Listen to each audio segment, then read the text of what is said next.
Hey everyone, it's Ferocious Llama, and I'm here with a Rug Delver deck. Now, I played this deck a little bit, and sometimes it's hot, and sometimes it's not. So I'm not really sure if it's. I don't think it's good, to be honest with you. But it's still a really cool deck when it works, and hopefully I'll be able to play some games and it'll work. But we're only running 18 lands, so it's obviously an aggro deck. I mean, you have 4 Delver of Secrets, 4 Tarmogoyfs.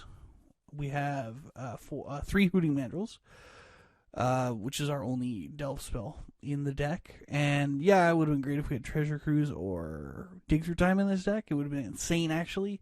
Unfortunately, it just doesn't work that way. Can't always get that kind of stuff. But we do have a lot of cantrips. We have Cataxian Probe, we have Serum Visions, we have Thought Scour, of course, which is the ultimate delve enabler.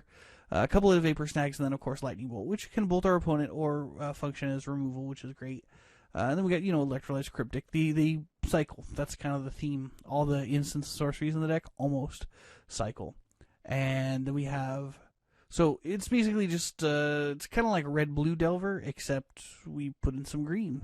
Maybe this deck could stand to use a Pyromancer or 2, but what it does have that the other decks don't have is it's got those big creatures, which, like Tarmogoyf and Hooting Mandrills. And it's not uncommon for a Tarmogoyf to be, 4 or 5 on turn 2 or 3, and certainly, like, later in the game, it'll easily become a 5/6, and it's pretty awesome.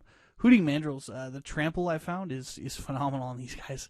Yeah, it's not as big as some of the other stuff out there. It's not as big as a 4 or 5 Tarmogoyf, of course, which is kind of a bummer. But against a lot of the weenie type strategies, like a lot of the other Delver strategies that don't have big creatures, 4/4 Trampler is tough to beat.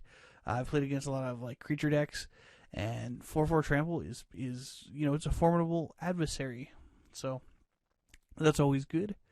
And then we have the other card that's not very common in Modern is Stubborn Denial. The reason I'm running 3 Stubborn Denial in this deck is it's basically 1 mana counters a non-creature spell when we have a Hooting Mandrills or a Tarmogoyf out, and that's great when our opponent thinks, oh, it's okay, I'll just terminate the Hooting Mandrills or terminate the Tarmogoyf. It doesn't work on Abrupt Decay on Tarmogoyf, but it does work on things that kill Hooting Mandrills. But in the deck, I have found that Tarmogoyf is generally a better draw than Hooting Mandrills as far as quality of creature goes.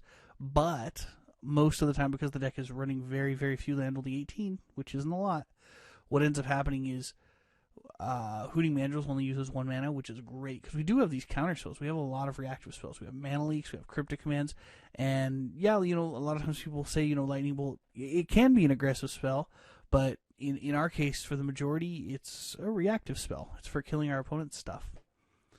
And over the only one card now, I saw this deck on MTG Top 8, and this deck 3-1 or 4-0 day daily event, and I saw the deck, thought it was kind of cool. It's a cool idea.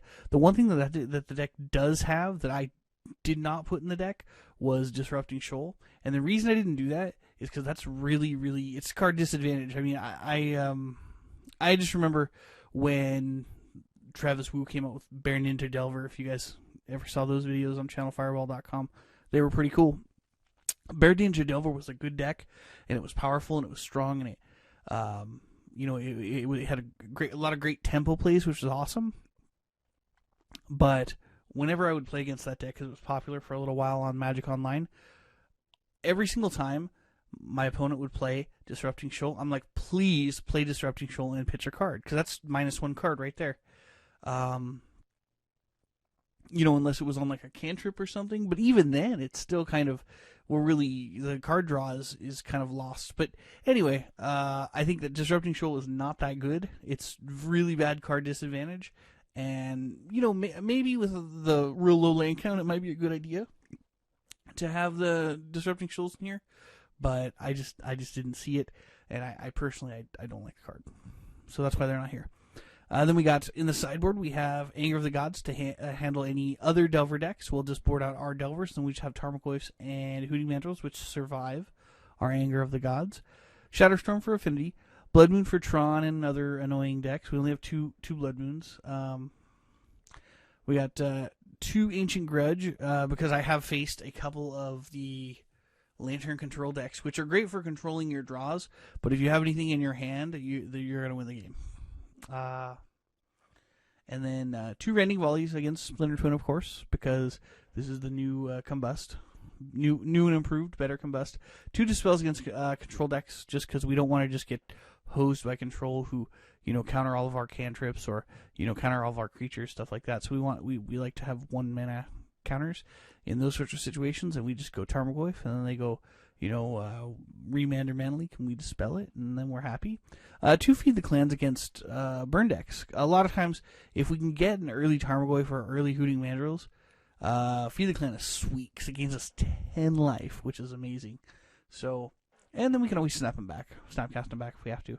And then Simic Charm, the reason this is here is it's actually got a lot of versatility. The majority of the time we're going to use it for permanents, giving permanents we control hexproof, which is sweet.